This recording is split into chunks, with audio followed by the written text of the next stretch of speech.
Here's a small deal of Boulder Opal from central Queensland, probably the Winton area.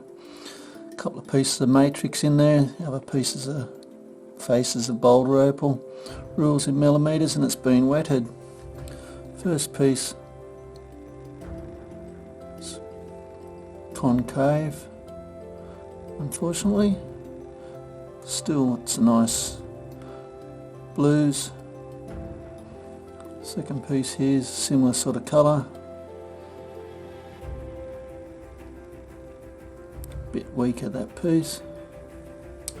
This piece is a nothing much bit. Maybe grind this down and you might get a bit more colour under the bottom there. But really it's just thrown in. This piece or pieces, a couple of pieces of matrix. This piece on the left, bluey greens, none on the back. This piece is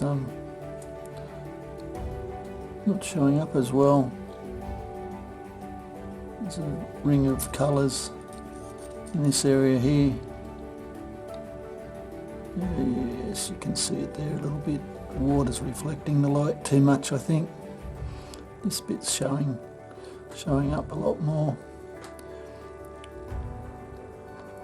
Anyway, I hope you've enjoyed those. Cheers.